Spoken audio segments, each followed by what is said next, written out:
Les noves declaracions de Durão Barroso parlant sobre la independència de Catalunya i la seva entrada a la Unió Europea han tornat a embolicar de nou el tema, que si sí, que si no, que si ens deixaran entrar, que si no ens deixaran entrar.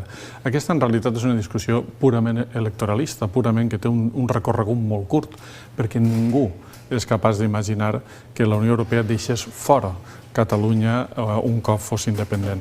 Especialment per un argument que s'ha remarcat poc, que és que a qui no li interessa pràcticament gens que Catalunya quede fora de la Unió Europea, fins i tot siguin independent, és Espanya, perquè és qui tindria el problema més gros. Imaginem que el Principat efectivament proclama la independència. Això implicaria, si quedara fora de la Unió Europea, la creació de dues fronteres, com a mínim, per on passarien els camions, per on passarien els trens, per on passarien totes les mercaderies, perquè, com és ben conegut, el corredor mediterrani, que vol dir transport per ferrocarril, però també transport per carretera, travessa clarament el Principat. El problema no seria tant per a Catalunya, que tindria eixida directa cap al nord i cap al sud, com per a Espanya, que sí que té un problema geogràfic, geopolític major, degut a l'existència, lògicament, dels Pirineus, de la cadena de muntanyes que històricament sempre ha fet de barrera. Suposem que Catalunya es fa independent i que Espanya busca una alternativa per on treure els seus productes, per on treure els seus camions, per on treure els seus trens, alternativa que no siga vaixells o avions, que és una alternativa molt més costosa. Bé, en té una clara, que és Irún, l'única eixida franca que ara mateix té, a part de la que passa pel nostre país, és la d'Irún. Però sí n'hi ha dos problemes. Un primer problema és que les infraestructures tampoc estan preparades. No arriben els trens, n'hi ha tot el problema de la Y en aquesta zona i, a més, políticament, Irún també és inestable, perquè pertany al País Basc, que en qualsevol moment podria optar també per una situació d'independència. L'única alternativa real per a Espanya seria intentar, d'alguna manera, reobrir el pas de Canfranc. Però això no és gens senzill. N'hi ha un túnel, n'hi ha un túnel que fa molts anys que no funciona, però s'hauria de construir un nou túnel que, per tant, creés aquesta línia imaginària que faria que des de Saragossa, passant per Canfranc, els trens, sobretot, perquè això no arreglaria el transport per carretera, els trens, sobretot, trobaren el camí d'Europa, el camí del nord.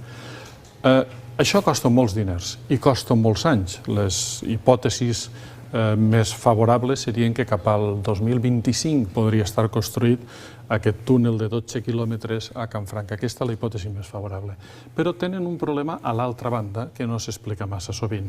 En primer lloc, en aquests moments, actualment, l'estat francès i l'estat italià estan construint un túnel per la línia Lió-Torí. Perquè ens fem una idea del que signifiquen aquests túnels, aquest travessa els Alps, i és molt més gran, és un túnel que val 8.000 milions d'euros i que té 57 quilòmetres de longitud. Quan l'estat francès i l'estat italià estan embarcats en crear aquest túnel, com podem pensar que gastaran els diners en crear-ne un altre pels Pirineus?